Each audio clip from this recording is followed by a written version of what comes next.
E no Jornal Brasil Atual nós conversamos agora com o professor do Departamento de Geografia da Universidade de São Paulo, Wagner Ribeiro, que também é professor do programa de pós-graduação em Ciência Ambiental. Professor Wagner, bom dia, bem-vindo aqui ao Jornal Brasil Atual, tudo bem? Bom dia, Rafael. Tudo bem? Bom dia a quem nos acompanha aí. Obrigado pela sua participação. Professor Wagner Ribeiro, na Câmara dos Deputados aprovou na semana passada uma medida provisória sobre o Programa de Regularização Ambiental, com emendas ao texto original que afetam e flexibilizam diretamente a Lei da Mata Atlântica. Uma dessas medidas, ou emendas, aprovada no Congresso Nacional, de autoria do deputado Rodrigo de Castro, que é do Partido União de Minas Gerais, permite o desmatamento para a implantação de linhas de transmissão de energia elétrica, gasodutos, sistemas de abastecimento de água, sem um estudo prévio do impacto ambiental. Todas essas modificações agora seguem para o Senado. Mas, professor, essa é uma das muitas emendas, e são várias, dessa medida provisória que foi aprovada pela Câmara, que coloca em risco o bioma mais desmatado do Brasil. Vamos lembrar que mais de 70% das pessoas do Brasil vivem nessas áreas, né, professor? Queria que o senhor falasse sobre esses jabutis que foram colocados nessa MP e que atacam ainda mais a Mata Atlântica aqui no país. Veja, Rafael, nós estamos falando de um sistema natural, né, de um ecossistema da maior relevância, né? É importante lembrar que, por exemplo, no sul da Bahia, nós temos um nível de biodiversidade, né, quer dizer, a quantidade de espécies que ocorrem por hectare, ainda maior que nós temos, por exemplo, na própria floresta amazônica, né? Então, nós estamos falando de um sistema natural muito afetado, como você lembrou bem, 70% da população brasileira vive nessa faixa, que foi duramente afetado justamente pela penetração desde a colonização, né? Se nós pensarmos aí nos chamados ciclos econômicos, enfim, mas mesmo depois com a presença do café, a urbanização, né? A presença da cana, enfim, mesmo até alguns setores, a própria pecuária depois substituindo cana, enfim, essa sucessão de atividades levou de fato, né, uma intensificação muito intensa do uso do solo, levando ao desmatamento bastante agudo desse sistema natural muito importante, esse ecossistema que tem aí uma enorme biodiversidade e é responsável, né, por prever uma série de serviços ambientais e ecossistêmicos, como oferta de água, etc. Então, de fato, essa lei, né, a revogação da lei, praticamente, é isso que está acontecendo, né, embora de maneira um pouco direta, ela está trazendo aí a possibilidade de ampliar ainda mais o desmatamento. Você vai dizer, mas não precisamos ter infraestrutura, né? Criar linhas de transmissão de energia, a gasoduto, etc. Eu queria lembrar quando foi assinado o famoso Acordo Brasil-Bolívia, né? Já tem muito tempo isso, mas talvez os mais antigos possam lembrar que um dos entraves justamente para a implementação foi o licenciamento do gasoduto, né? Porque passou em vários momentos, né? Justamente por área de Mata Atlântica. Então, nós temos que ter, no século XXI, né, a clareza que é necessário cada vez mais conciliar o desenvolvimento, a introdução de infraestrutura, com aquilo que sobra dos sistemas naturais, especialmente com um ecossistema fantástico, né, e exuberante, como é o caso da Mata Atlântica, que nos ajuda em uma série de serviços ambientais, a prover água, por exemplo, para as regiões metropolitanas, como São Paulo, Rio de Janeiro, Campinas, né, para citar algumas, né, é um serviço ambiental absolutamente necessário, vinculado, por exemplo, também à Mata Atlântica, não apenas, evidentemente. Então, de fato, esse jabuti, né, essa série de ações que foram introduzidas, elas podem levar claramente, né, ao comprometimento desse sistema natural. E não foi só isso, né, Rafael? A gente sabe que teve outras questões também muito sérias. Uma que traz muita preocupação, e essa traz de fato, é o fato, é a possibilidade, desculpa, de os municípios passarem a ser os licenciadores ambientais, especialmente para as áreas urbanas. Aí, de fato, nós vamos ter o liberou geral, né? Porque se você pegar, é claro, o Sistema Nacional de Meio Ambiente permite que o município possa fazer o licenciamento, desde que ele tenha um corpo técnico qualificado, um Conselho Nacional de Meio, um Conselho Estadual, desculpe, no caso municipal de meio ambiente, enfim, uma série de condições para que ele possa emitir um laudo. Não é isso que a gente encontra, infelizmente, em vários municípios, né, do Brasil, inclusive na Mata Atlântica. Se você pegar a região aqui metropolitana, como Cotia, Ibiúna, né, uma área de expansão bastante agressiva, eu diria, de condomínios de alto padrão, a gente vai perceber que isso tudo vai passar a ser licenciado pelos municípios sem nenhuma capacidade analítica, né, e que vai certamente facilitar o interesse de quem quer fazer especulação, especialmente especulação imobiliária, para adensar né, a ocupação junto a essas áreas. Então, de fato, Rafael, é uma série de questões, né, que tem que ser lembrada e que eu espero que o Senado não dê continuidade a essa discussão e, em caso de o Senado aprovar, que o presidente Lula vete, né, porque, de fato, o interesse geral, né, o artigo 225 da Constituição, que deixa muito claro que nós temos que preservar os sistemas naturais do Brasil para gerações atuais e futuras, ele não está sendo cumprido. Então, me parece que há uma série de boas razões para que a gente não dê continuidade a essa discussão. Em caso ela chegue até o presidente, ele deve vetar, do meu ponto de vista. Agora, professor, o senhor falou de uma coisa que é muito importante, principalmente para quem vive aqui na região metropolitana de São Paulo, que é a produção de água para consumo humano. Com a destruição desses leitos de rio, a gente e as nascentes, a gente está cavando um deserto pela frente. Mas mais que isso, vamos lembrar também que aqui na região onde está a Mata Atlântica, 80% do produto interno bruto está concentrado. E muito desse produto interno bruto também necessita de água. E se a gente não produz água, como é que a gente vai conseguir manter toda essa indústria funcionando, né, professor? É preciso também ter cuidado com esse tipo de olhar, porque é um tiro no pé também para esses neoliberais que só buscam o lucro, né? Não há dúvida, você está trazendo uma questão central, Rafael. Veja, se nós não tivermos a reposição do ciclo, né, do social da água, nós não vamos ter condição, de fato, de manter a atividade econômica. Se você pensar que a indústria ela tem um consumo ainda mais intenso, né, do que a própria agricultura, né, se você pensar que um dos pressupostos que a gente já sabe disso, né, quanto maior a urbanização, nós estamos falando de uma região metropolitana de São Paulo, onde a urbanização é muito aguda, Campinas, Rio de Janeiro, enfim, nós vamos ter, de fato, né, dificuldades para abastecer essa população de água.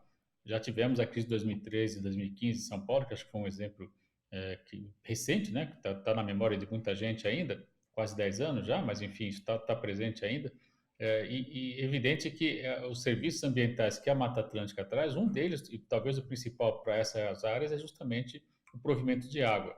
Né? Se nós pegarmos experiências internacionais, por exemplo, caso de Nova York, né, foi o governo comprou as áreas de Mata Atlântica e quem não quis vender, ele pagou para que mantivesse a área preservada, justamente para manter a preservação.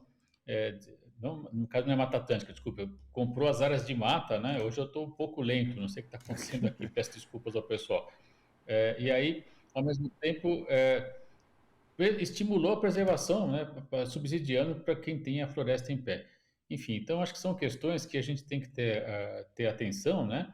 E nesse caso, né, lembrar claramente que uma área como São Paulo, Campinas, Rio de Janeiro não consegue prover de água a sua população apenas com o que está no entorno, né? Precisa inclusive trazer água de outros lugares. Então, se nós diminuirmos a capacidade de geração no lugar, vai ampliar a dependência de outras áreas, ou seja, vamos criar um problema para além das fronteiras. Então, você está trazendo uma questão muito séria.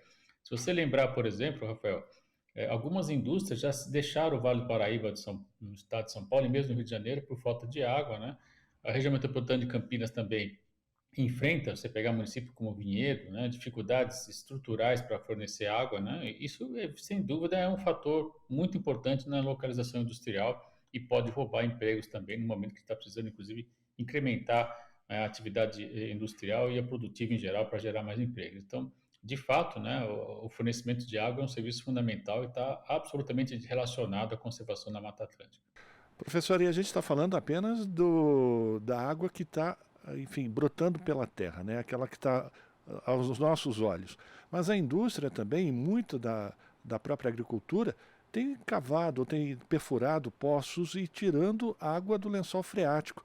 E isso também não é muito dito quando a gente fala na preservação da Mata Atlântica, como esse bioma também ajuda a manter essa nossa caixa d'água, digamos assim, abastecida com água de qualidade. Porque a gente precisa lembrar também que existe a possibilidade de contaminação desses lençóis freáticos com agrotóxicos, inclusive, né, professor?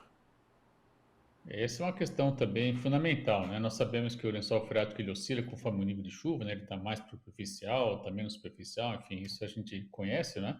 E evidentemente a chuva dela, ela vai depender da cobertura florestal, né? Do entorno, porque ainda que você possa ter águas que venham lá da Amazônia, e é verdade que isso ocorre e é muito importante, né? Mas tem também as chuvas orográficas, né? Que ocorrem em geral no verão, quando você tem um aquecimento, né? elevação das nuvens, ela acaba se precipitando, do vapor d'água, ele acaba se precipitando e você tem a chuva, né? E uma das razões centrais é justamente a presença da mata.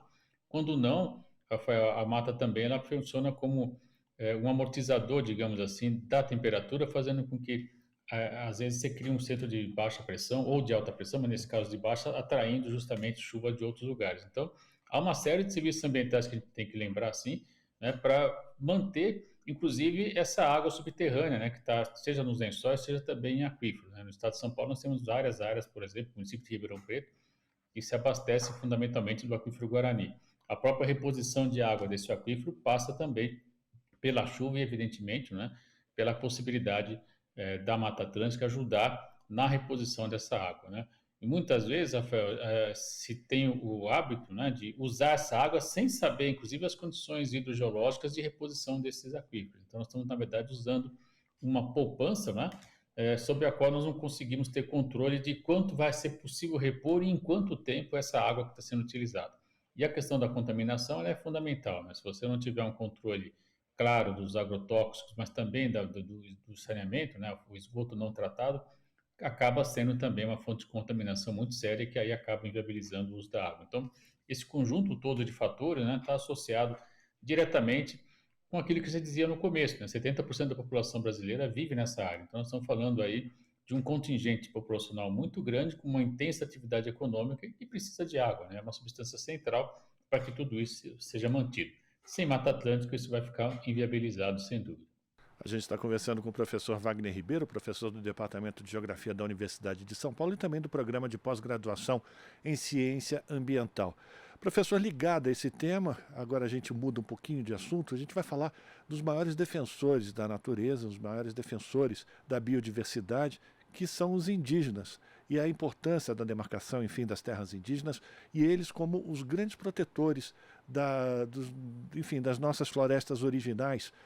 E o censo mostrou que foi identificado mais de 1,5 milhão de indígenas Yanomami em todo o país. Eu queria que o senhor falasse agora sobre a importância de fazer essa defesa da demarcação de terras indígenas e a recuperação dessa população, desses povos, como também integrantes desse esforço de preservação do Brasil, da natureza no Brasil, enfim, dos biomas brasileiros. Veja, Rafael, essa é uma questão central, né? Porque se o Brasil tem, de um lado, a biodiversidade que eu comentava há pouco, inclusive na Mata Atlântica, uma enorme biodiversidade, nós temos uma vantagem comparado a outros países que é associada à biodiversidade e à chamada sociodiversidade. O que é isso? São essas diversas formas de vida, né, de organização social, diria, é, que permitem uma relação muito mais adequada com sistemas naturais, inclusive com a Mata Atlântica, mas também com a Floresta Amazônica, com o Cerrado, né? Ou seja, esses grupos conseguiram desenvolver um conhecimento muito importante, a partir do qual eles conseguem manter o seu modo de vida, né, sem impactar de maneira radical os sistemas naturais nas quais eles estão inseridos. Uma série de estudos já mostra também que os povos originários, as terras indígenas, elas têm um índice de conservação ambiental, Rafael, mais elevado que as próprias áreas de conservação, as unidades de conservação, seja municipal, estadual, federal no Brasil. Ou seja, além de usar bem, eles conservam muito bem também as áreas, o que de algum modo, evidentemente, ajudam enormemente na manutenção dos serviços ecossistêmicos e ambientais que eu dizia há pouco.